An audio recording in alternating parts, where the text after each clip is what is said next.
Cuando se va a hablar de la salvación, para poder definir la salvación, se necesita conocer la naturaleza de la misma. Solo la naturaleza de la salvación nos permitirá entender qué es la salvación.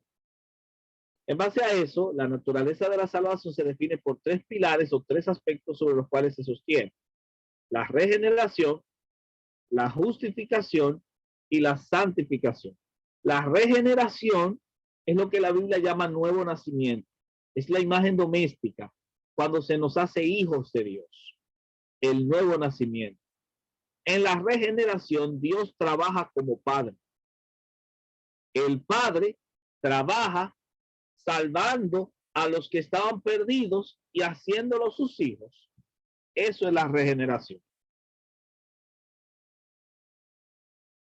Voy a repetir otra vez esa parte para que no se le pierda a nadie.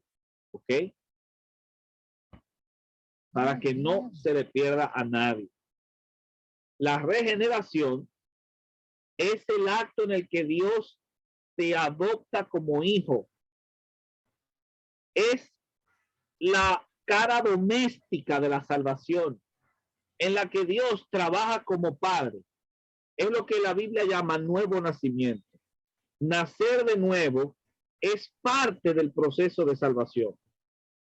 Lo segundo es la justificación, en la que Dios actúa como juez, pero para declararte no culpable, sino inocente. Tú eras culpable, tú merecías el castigo, pero el juez tuvo misericordia y te declaró inocente. La imagen aquí es judicial. De hecho, la palabra justificación tiene una carga judicial en el Nuevo Testamento. Cuando Pablo dice, justificados pues por la fe, tenemos paz para con Dios, él está utilizando una palabra judicial y una imagen jurídica de la salvación. ¿Vieron? La salvación, por así decirlo, tiene tres caras. Una cara doméstica, que sería el nuevo nacimiento, y una cara jurídica, que sería la justificación. La pregunta que muchos se hacen es ¿qué viene primero? Si primero viene la justificación y después viene el nuevo nacimiento, o si primero viene el nuevo nacimiento y después viene la justificación.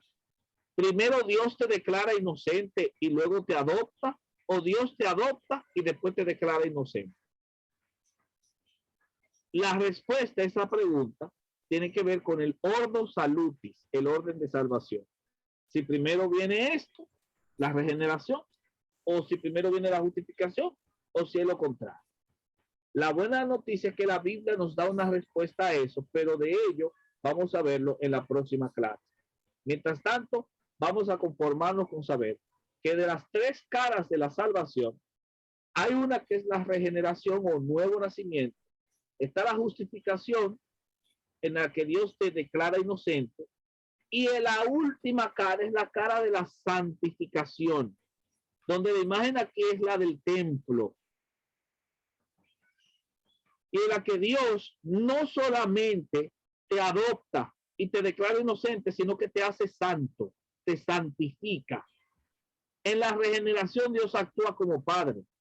En la justificación actúa como un juez que declara inocente al culpable, pero en la santificación Dios actúa como santo. Y Dios es santo porque te santifica. ¿Y qué es santificar? Te aparta para Él. En la regeneración Dios te hace su hijo. En la justificación Dios te hace justo. En la santificación Dios te hace santo. Dios te separa para Él. Y esos tres aspectos es lo que nosotros llamamos salvación. La salvación consiste de esos tres aspectos. De hecho, hay que añadir un cuarto aspecto que es la glorificación, es decir, cuando tu cuerpo sea glorificado, porque ahora mismo nosotros estamos batallando con el pecado, ¿verdad que sí? Pero en la glorificación nuestro cuerpo será redimido y ellos han agregado la glorificación como una cuarta cara de la salvación. Sin embargo, el problema con la glorificación vista como un proceso de salvación es que podría llevarnos a la conclusión de que la salvación ahora mismo está incompleta. Y como está incompleta, podría perderse. Y sin embargo, la Biblia no enseña eso. La Biblia dice que en Cristo estamos completos. Así que la salvación es completa ahora mismo.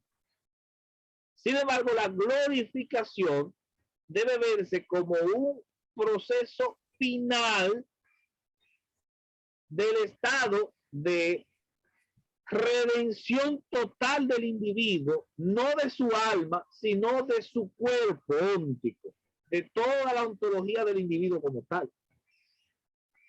La glorificación debería verse como la fase final de un proceso que es escatológico, no soteriológico.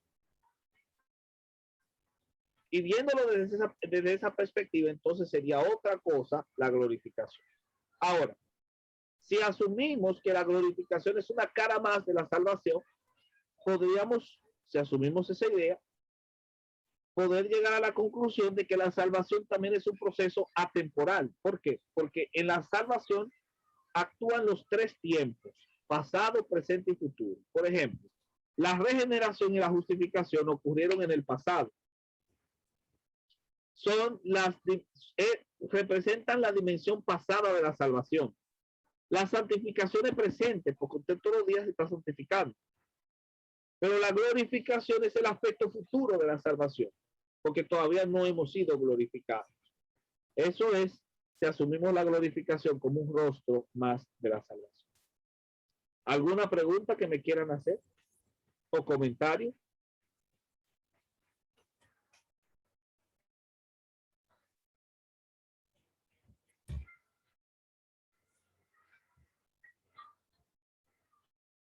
No. Pues entonces... ¿Qué fue, profe? Pues diga, vamos. Es que se corta y a veces yo no escucho una parte.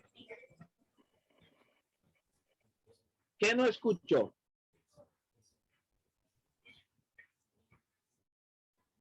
Yo sé que escuché sobre los tres aspectos de la salvación.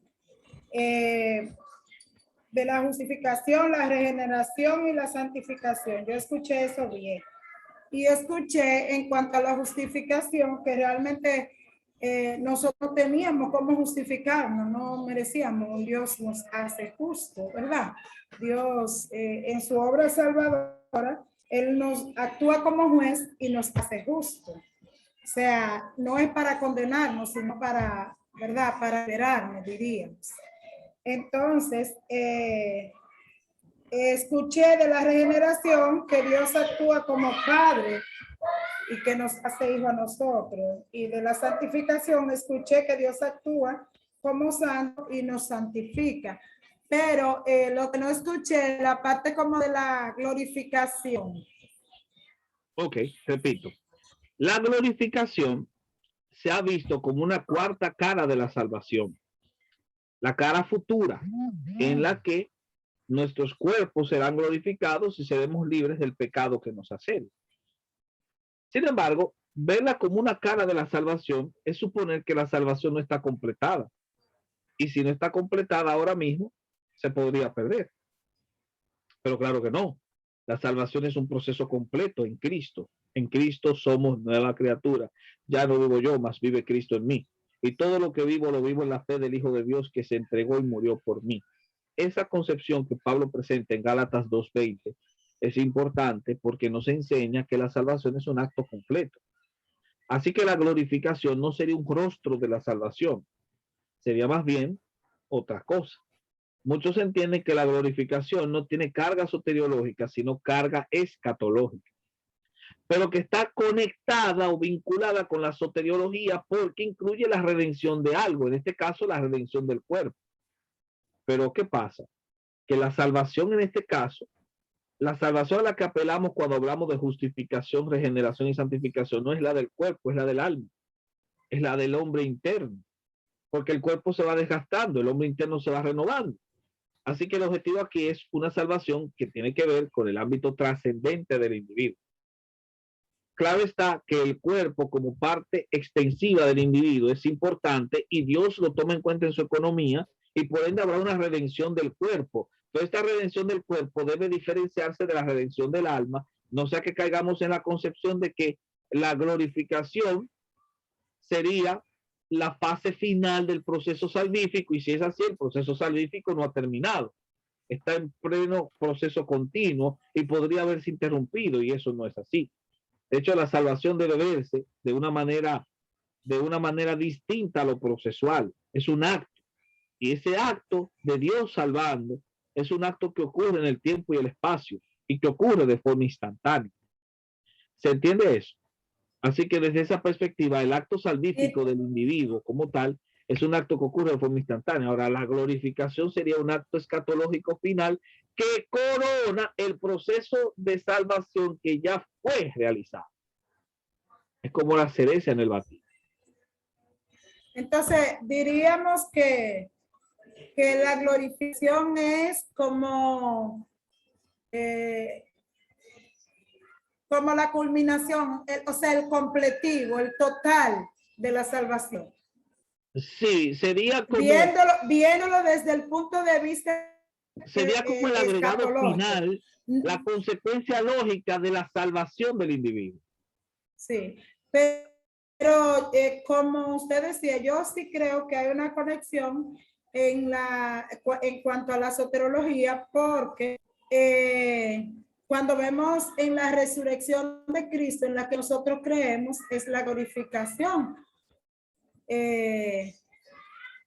O sea, viéndolo no desde el porvenir, sino viéndolo desde ya, desde el pasado, o sea, como en el pasado, en el presente, y que sí completa la obra en el futuro con nosotros. Por supuesto, por supuesto, yo entiendo que es lo que hablamos de las dimensiones pasada, presente y futura de la salvación. Pero la cuestión es que la glorificación sería más como una consecuencia final de un acto ya realizado. Porque de esa manera, viéndolo así, podemos llegar a la conclusión de que la salvación es un acto realizado, que va madurándose, pero que ya está realizado. Es decir, yo voy madurando en mi vida de fe, pero ya yo soy salvo. Yo no estoy una persona más salva hoy que ayer y menos salva que mañana. ¿Entienden? Que eso es lo que imagina la idea del proceso, algo que se está desarrollando, ¿no? Sino más bien que vamos madurando hasta alcanzar la perfección, pero la perfección moral que es resultado de la salvación ya hecha. Porque una cosa es la perfección y otra cosa es la salvación. La salvación produce la perfección, pero si la perfección es el resultado de la salvación, entonces la perfección es distinta a la salvación porque la causa y el efecto son diferentes. Si la salvación es causa y la perfección es efecto, el efecto es diferente a la causa, derivado de ella, pero distinta. Y así en ese caso, nosotros somos salvos en forma instantánea, pero somos perfeccionados de forma progresiva. Y eso es algo que nosotros podemos entender siguiendo este cuadro. Mírenlo aquí. Hablamos de proceso de salvación, ¿verdad? Pero claro, debemos entender que la salvación como constructo, como realidad, está sostenida sobre la justificación y la regeneración y la santificación, pero que la salvación en sí misma es objetiva. Y el perfeccionamiento, que es la meta de la salvación, es subjetivo. Cuando digo que es objetivo, es que la salvación es externa. Tiene que ver con la posición del individuo, con el estado del individuo. Mientras que cuando se habla de lo subjetivo, se habla de lo interno. Cuando se habla del objetivo, se está hablando de un efecto en base a posición, mientras que lo subjetivo es en base a condición. Yo soy salvo en posición y soy perfeccionado en condición. Aplicando esta idea de la posición y la condición, yo puedo decir que la justificación en posición es cuando se me declara justo y en condiciones cuando se me convierte en justo. En posición soy regenerado cuando soy adoptado, pero en condiciones cuando soy transformado. En santificación ya yo soy llamado, soy colocado, soy posicionado como santo. Cuando tú lees Apocalipsis 22:11, descubres que ahí dice que el que es santo, ya la Biblia dice que aquellos que han creído en Jesús son santos, aunque tengan muchos errores, aunque cometan muchos pecados, ya son santos.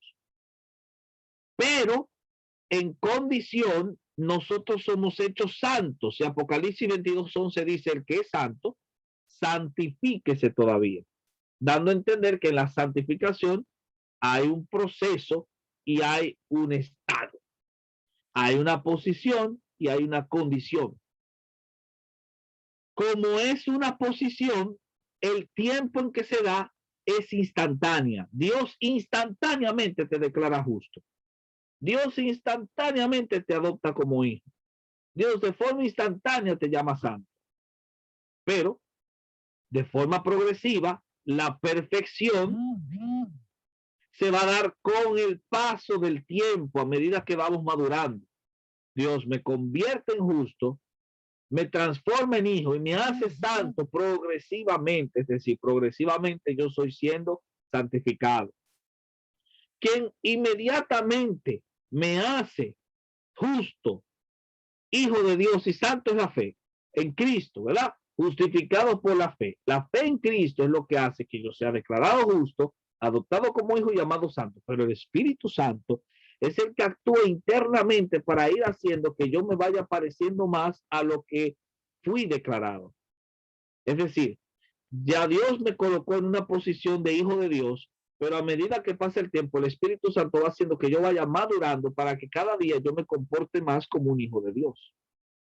Así que la condición progresiva depende de la acción del Espíritu Santo y se hace en lo interno. Y al hacerse en lo interno es de carácter subjetivo.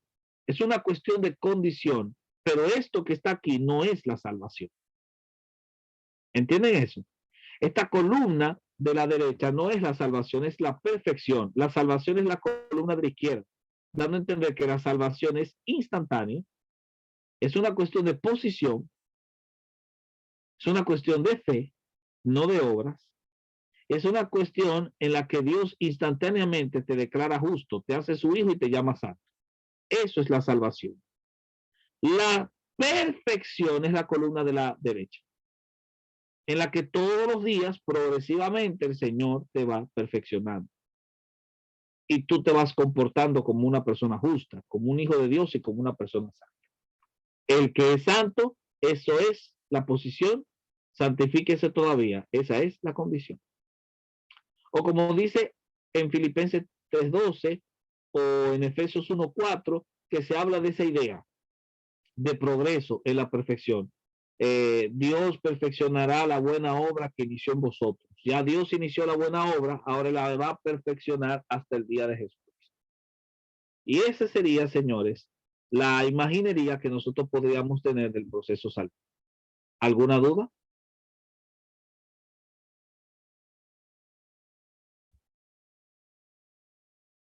¿Está claro? Muy bien. Cualquier cosa, si desean profundizar mucho más, en la página 126 de su folleto, nosotros hemos dejado una aclaración mucho más amplia de esos elementos, es decir, la justificación como posición y condición, la regeneración y la santificación por igual. Les animo a que la lean para que puedan llegar a la conclusión interesante que nosotros hemos desarrollado en torno a ese tópico. Ahora, finalizo esta parte diciendo que la meta de la perfección, en este caso, no es la perfección absoluta. ¿Por qué? Porque nadie va a ser perfecto absolutamente. El único que es perfecto de forma absoluta es Dios. Entonces la pregunta es, ¿qué tipo de perfección? Es progresiva. Es progresiva la perfección también. O sea, a medida, poco a poco, hasta que Sí, el Señor venga por nosotros, sería. claro que sí, pero esa perfección que se va logrando poco a poco, la logra el Espíritu Santo, no la logro yo. Es el Espíritu de Dios, o sea que también depende de Dios el crecimiento. Yo entiendo, profe. O sea, mientras usted va hablando ahí sobre sobre la salvación y sobre el esquema que nos puso ahí de la condición y la, o sea, de lo subjetivo y lo objetivo. ¿Cómo es? Y lo objetivo. Ajá. Pensaba en un personaje de la Biblia que dice la Biblia que es conforme al corazón de Dios. No sé si se aplica esto, que era conforme al corazón de Dios. Y pensando en la salvación, si se pierde o no se pierde, pensando en eso, o sea, me transporté pronto a ver como a David. Con todos los errores que David cometió, con todas las cosas que David hizo, y el Señor se atrevió a decir que era un hombre conforme al corazón de él, porque Claro. yo lo veo en el sentido de esa perfección Sí. progresiva, poco a poco, que No, aún no tanto por eso. en medio de No, los errores. no tanto por eso, aunque lo implica, pero es más por el hecho de que Dios nos ve como nosotros no nos vemos. Por esa razón me gusta lo que decía Spimayer cuando explicó que Dios vio un Israel en un Jacob. Dios vio un Abraham en un Abraham. Y Dios vio un Pedro en un Simón y se lo dijo. Me gusta como lo dice. En ese caso, Dios nos ve como nosotros no nos vemos. Entonces sería, profe, la forma en como Dios nos ve antes de llegar a ese punto. Claro, y Dios nos ve así porque Dios actúa para que seamos así. De modo tal que la perfección que nosotros recibimos es una perfección relativa en el sentido de que es derivada, porque es Dios que la entrega y Dios es que la comparte. A final de cuentas depende de la iniciativa de Dios que seamos perfectos, no de nosotros. Ahora, ciertamente se ha hablado de condiciones de la salvación, pero realmente la salvación no tiene condiciones, porque depende de la iniciativa de Dios, es incondicional. Como dijo Edison al principio de la clase, Dios actúa por gracia y el hombre solo responde. Pero la respuesta del hombre tiene tres características que se han confundido como condiciones, pero no lo son. Las características de la respuesta del hombre, que ha sido en cierto modo trabajada por el Espíritu Santo, son estos tres elementos: la fe, el arrepentimiento y la conversión. Dios nos da la fe. Por fe nos arrepentimos y el arrepentimiento produce un cambio de vida, que es lo que se llama conversión. Conversión es girar 180 grados y cambiar la ruta. Si tú ibas a la derecha, cambiaste y te vas para la izquierda. La cuestión de la conversión es que la conversión se va a ver físicamente porque tiene que ver con el cambio de vida operado por el Espíritu de Dios. Pero ese cambio de vida es el resultado del arrepentimiento. Una persona que se arrepiente de ese estilo de vida y quiere cambiar. Pero ese arrepentimiento no se logra sino por la fe que Dios da. La fe es un don de Dios, Efesios 1:8. De modo que si Dios no te da la fe, tú nunca podrías arrepentirte, tú nunca podrías convertir. Dios es quien produce la fe y esa fe es la que genera ese arrepentimiento y conversión. Edison tiene la mano levantada. Una pregunta y una inquietud. Sí. De algo, y es sobre ¿qué primero, profe? ¿La fe o el renacimiento? Tú sabes que esa pregunta que tú acabas de hacer es una pregunta de la próxima semana, porque tiene que ver con el ordo salutis. Así que lo que voy a hacer es que la vamos a dejar en stand-by y la vamos a responder en la próxima semana. Pero es una muy buena pregunta, oíste, una muy buena pregunta. Ahora, voy a continuar con una comparación que quiero hacer en estos minutos que nos quedan. Miren, aunque la justificación, regeneración y santificación son elementos distintos, tienen un parecido en común. Todas tienen la misma naturaleza. ¿Cuál? La acción divina. Quien justifica no es el hombre, es Dios. Quien regenera no es el hombre, es Dios. Quien santifica no es el hombre, es Dios. ¿Vieron?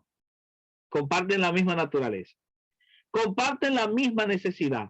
Dios justifica porque el hombre no puede justificarse. Dios regenera porque el hombre no puede regenerarse. Dios santifica porque el hombre no puede lograr eso. La incapacidad humana es lo que hace necesario estos tres elementos. La fuente es la misma. Dios nos justifica por gracia, nos regenera por gracia y nos santifica por gracia. La gracia es la fuente. La base es la misma. Dios nos justifica con la justicia de Cristo. Dios nos regenera en Cristo y nos santifica en Cristo. Y el medio es el mismo. Es por la fe que Dios nos justifica. Nos regenera a través de la acción del Espíritu y la palabra.